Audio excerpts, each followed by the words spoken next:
Nagkagulo sa Office of the Vice President kahapong hapon kasi ang sabi may bomb threat. Kaduda-duda po. Pagaling dito sa mga taong nito ang kwento po, laging may mali siya. Operations at the Office of the Vice President in Mandaluyong City came to a halt on Monday afternoon, March 24, after one of its staff members received a text message containing dahil ang sigaw ng mga supporters ni Sara Duterte, Marcos resign. They have that kapal ng mukha, Attorney Santa Maria, Mel Santa Maria, on ICC case. We're just observers now. Dating low din siya, mga kababayan. Security around ICC tighten. That's authority subtighten security around the ICC in The Hague, limiting access. Nagbabagang mga balita at pagtalakay sa mga isyu ng lipunan. Bulsa! Opinyon, banat at paglalantad sa katotohanan. Bulsa! What you see is what you get. You decide. Good time muna, mga kababayan, bago pag-usapan natin yung bomb threat. Bomb threat kuno sa Office of the Vice President. Parang tama yung mga analysis natin. Gusto nilang sundan yung playbook ng mga dilawan. Gustong ulitin yung history, mga kababayan. But before that, dito muna tayo sa kwentong katatawanan. Padala po ni Junbon Bonita ng Makati. May isang pasayro ng jeep, si Kolokoy, pumara ng jeep. May darang pangargang baboy. Itinali, mga kababayan, ng konduktor. Itinali sa basket ng konduktor. Isinabit. Ngayon, habang tumatakbo yung jeep, di siyempre nangungulikta na ng pamasahe yung konduktor. Sabi ni Kolokoy, bayad ko po anya isa. Sabi ng konduktor, bro, kulang yung bayad mo. May karga ka anyang baboy. Sabi ni Kolokoy, pati yung baboy may bayad? Sagot ng konduktor, siyempre anya, may bayad. Sabi ni Kolokoy, kung alam ko alangan niya na may pamasahe din yung baboy, pinaupo ko na lang sana niya dito sa tabi ko.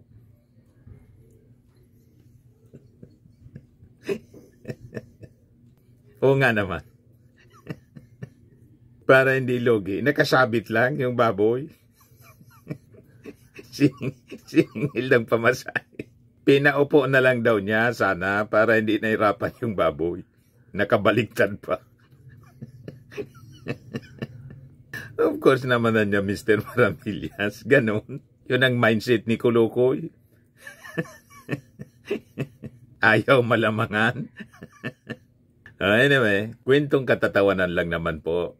Matik na. 200 pesos. Kasali ka na rin sa monthly draw.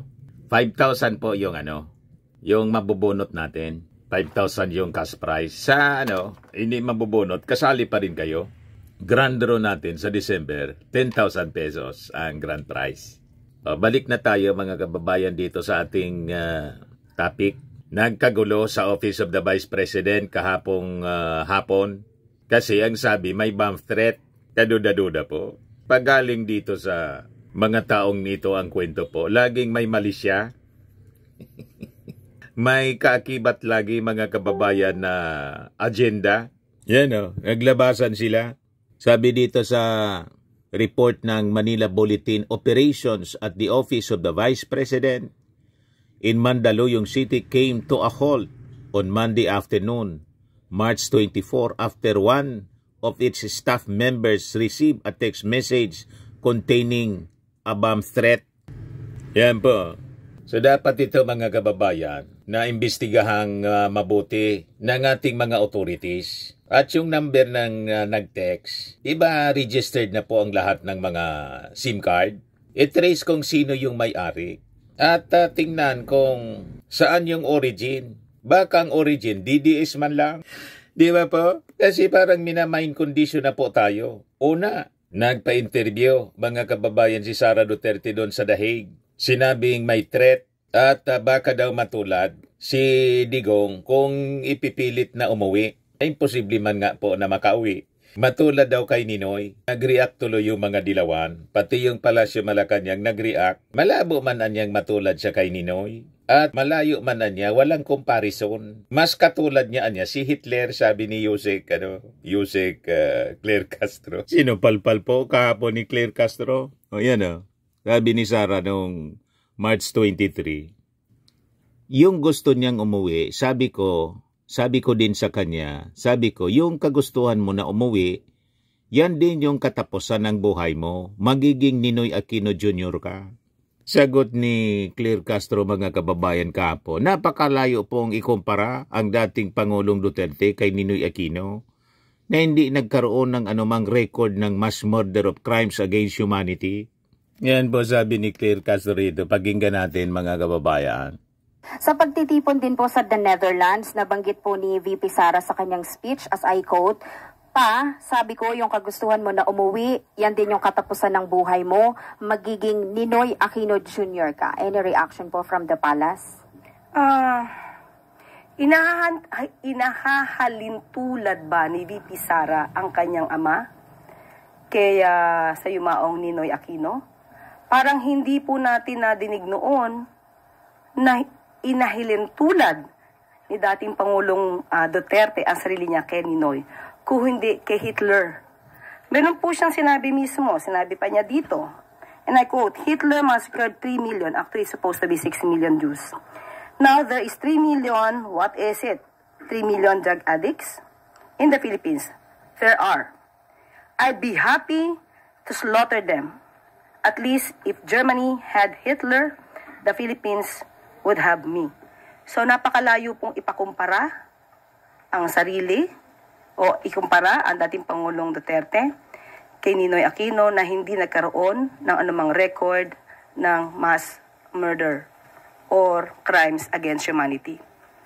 Mas ninais po ni dating Pangulong Duterte na ikumpara ang sarili niya kay Hitler.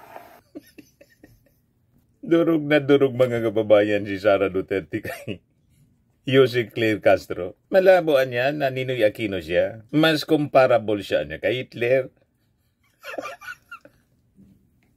Pagkatapos, afterwards, ito na yung balita, mga kababayan, na yung Office of the Vice President daw, may bomb threat. Ito yung sinasabi natin. Sa analysis natin, mga kababayan, parang ang sinusundan na playbook po, yung playbook ng mga dilawan, di ba noong panahon ng dating Pangulong Marcos Sr., nanggulo yung mga dilawan at mga kaalyado, ginulo yung Pilipinas. Kaya nga po na-declare yung martial law, bombahan dito, bombahan doon. Yung Plaza Miranda bombing, isinisi, mga kababayan, sa dating Pangulong Marcos Sr. Later on, sa pag-iimbestiga po, ang itinuro ng isang kadre na mastermind si Juma, kaalyado nila. At ang sabi, kaya umiwas si Ninoy Aquino, mga kababayan, na mag-attend ng LP rally kasi alam ni Ninoy. Ibig sabihin, sinakripisyo, mga kababayan, yung buhay ng siyam na mga nangamatay. Munti ka na, kasama sa mga seriously injured, nabulag yung isang mata. Si Joby Salonga. You see, pagkatapos si Ninoy Aquino, tinuturo yung assassin, mastermind, si Marcos Sr. Later on, sa interview ni Father, yung chaplain po ng penitentiary, ang binanggit na pangalan po, si Danding Coangco. You see, ni Sergeant Martinez. Yan po, report dito nung Philippine Star, a look back at Ninoy Aquino's murder, August 20, 2014. Tingnan ninyo rito, Revelations. Father Roberto Olaguer, a chaplain who visited the inmates at the New Bilibid prison, would later reveal details about what he heard from Sergeant Pablo Martinez, one of the men convicted of Ninoy's murder. Martinez reportedly was recruited by Colonel Romeo Ochoco, then deputy head of the ABSICOM. Martinez was introduced to Rolando Galman and was told to make sure Galman kills Ninoy, otherwise kill Ninoy and shoot Galman as well. Since Martinez had access to the airport, it was easy for him to smuggle Galman into the tarmac. Sergeant Martinez would later implicate Ninoy's cousin-in-law, Danding Coangco, but it was never proven. Kaya po yung challenge ni BBM noon sa pamilya Aquino, sa mismong interview ni Chris Aquino, congressman pa noon si BBM, buksan na niya uli yung investigasyon ng kaso sa assassination. Ayaw na po ng pamilya. Napatawad na daw nila si President Marcos Sr. Mabubuking kasi po na hindi man talaga si Marcos Sr. yung mastermind. Malamang sa malamang family feud po. Dinacrifice mga kababayan si Ninoy Aquino para mag-alsa yung mga tao. Gusto nilang ulitin ngayon yung playbook ng mga dilawan. Gustong i-replay, ito na ngayon, ang kwento ni Sara Duterte. Inialin tulad kay Ninoy, yung kanyang tatay, baka niya maging Ninoy ka. At ito na nga po, may bomb threat na sa Office of the Vice President. So, importanteng imbestigahan ito ng malalim para hindi magamit po sa propaganda na binabaliktad po yung kwento. Ang may banta po yung ating Pangulo, open threat, at ginawa yon ng Vice Presidente mismo. Nakasama sa articles of impeachment niya. Kaya nga siya na-impeach ng Congress. Number 1 yon, yung pagbabanta. Tapos sa press ko niya, biglang nagsabing, hindi ko man na niya binantaan si President Marcos. Ayan. I did not make an assassination threat to the president. Sila lang nagsasabi niyan. Sila lang nagsasabi may assassination. Sila nagsasabi may assassin, may gunman.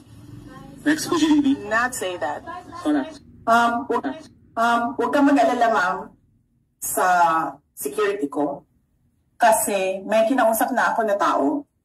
Sinabi ko sa kanya, kapag pinatay ako, patayin mo si BBM, si Lisa Araneta, at si Martin Romales. No joke. No joke. Nagbilin na ako, ma'am. Pag namatay ako, sabi ko, huwag ka tumigil na hanggang hindi mo mapatay sila. And then he said yes. So maniniwala pa kayo sa mga kwento nila? Harap-harapan po ang pagsisinungaling. Tapos sasabihin nila may bomb threat nga ngayon. Yan ang kwento nila, yun ang script nila ngayon. May bomb threat daw sa Office of the Vice President. Baka yung tulad ng sa airport po, kung may tanim bala, mga kababayan noong panahon sa airport, ito tanim kwentong bomba. Ano ba? Para i-condition yung isipan ng mga tao. Gatungan po, binabaliktad ang kwento. Palalabasin, may banta sa kanila yung ating gobyerno. Si President Bongbong Marcos, wala po sa natura ng ating Pangulo ang maging violente po. Napakabait ng ating Pangulo. Kaya sabi dito sa balita, the Explosive Ordnance Disposal team from Mandaluyong City Police Office was quickly dispatched to the OVP's office to conduct a thorough search. While no explosives were found, and the OVP was able to resume operations at 4 p.m., the office reminded the public of the dangers of hoax bomb threats. Sabi ng OVP, bomb threats anya are a serious matter concerning public security and safety. The public anya is reminded that hoax bomb threats can endanger lives and are punishable by law under Presidential Decree Number 1726-27, also known as the Anti-Bomb Joke Law. Punishment for disseminating false information or the willful making of threats concerning bombs, explosives, and other similar devices is imprisonment of up to 5 years in fine up to 40,000 or boss. Pero si Digong, nung PDP Laban launching ng kanilang kampanya, Taklog Filipino, nag-joke, patayin na lang niya natin yung 15 senador para mabakante, tapunan na niya natin ng bomba. Yan po, pakinggan ninyo. Ngayon, marami kasi sila, ano dapat ang gawin natin? Patayin natin yung mga senador ngayon para mabakante.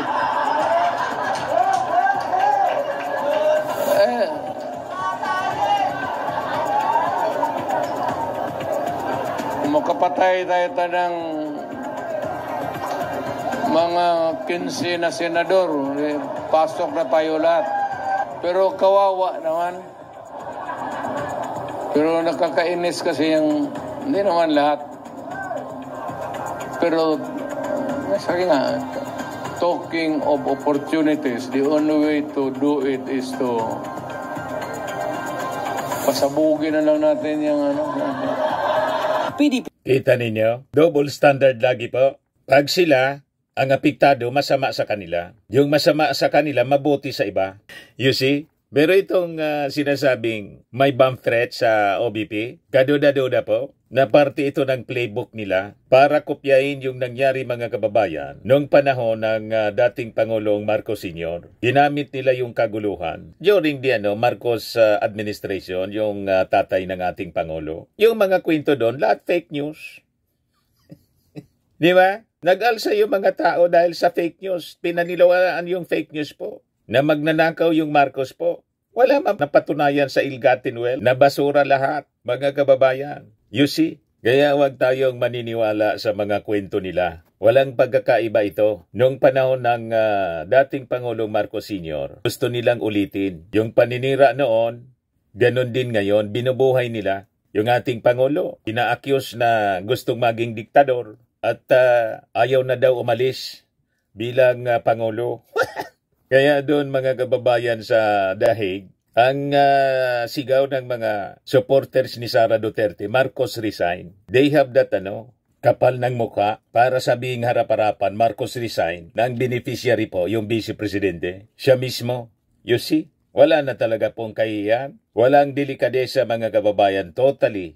They have that boldness na sabihin sa publiko, Marcos resign, na ang beneficiary po, si Sara mismo. At siya mismo yung nandoon. Nagsisigawan yung kanyang mga supporters na Marcos resign. Hindi na makapaghintay. Ina-accuse yung Marcos na ayaw nang umalis. Pero sila, 3 years pa lang yung ating Pangulo, gusto nang palitan ni Sara. Mula sa kanyang tatay, yung anak ang gustong umupo. You see? Yan ba, sabi ni Sara. Hindi lang naman natin dapat sabihin Marcos resign. Bakit ba kailangan mag-resign? Dahil hindi mo pinakita sa taong bayan na maayos kang mag-isip at kasama mo at kaya mo ang mamuno.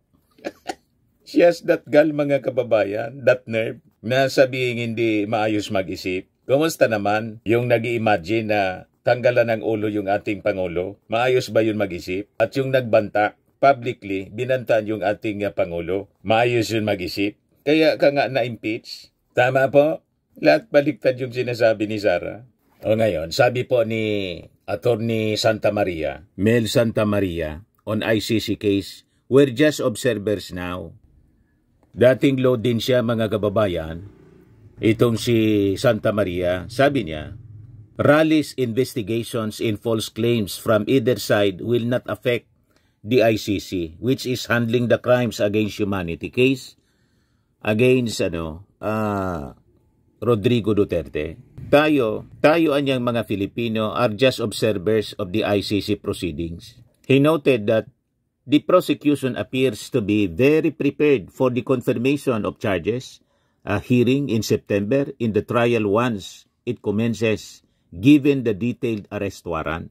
Duterte, for his part, has tapped the services of a competent, able, and experienced foreign lawyer who is very confident in the defense strategy. So it's better to just watch the proceedings unfold, sabi po ni Santa Maria. No amount of Rally's investigations in the House of Representatives, in the Senate, Supreme Court decision, sensationalized or fake news, blogging pronouncement from both sides will affect the ICC. Let's just watch them get cracking, sabi po niya. Tama. O ngayon, yung Dutch authorities, naghigpit na po doon sa The Hague dahil sa mga rallies na ginagawa ng mga pro-Duterte groups.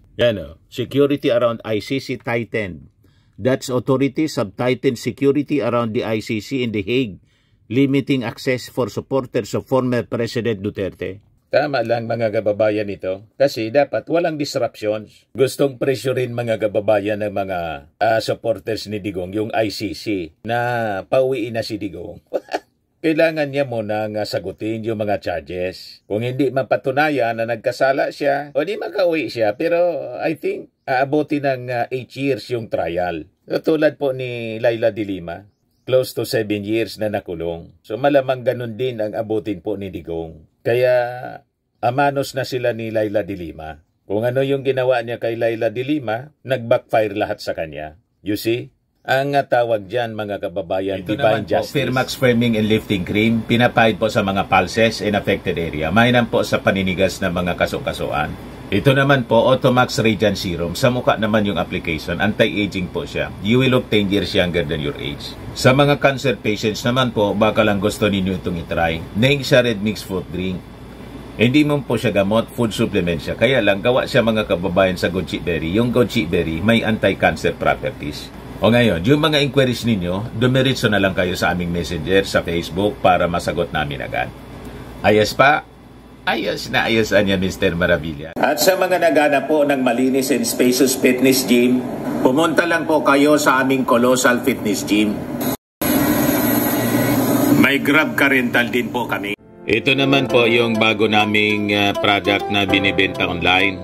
Eye Glow Serum, whitening po siya. Tingnan ninyo yung epekto sa aking anak na architect before and now. Yung mga inquiries po ninyo, dumiretso na lang kayo sa kanyang Facebook account, Riz Maravillas.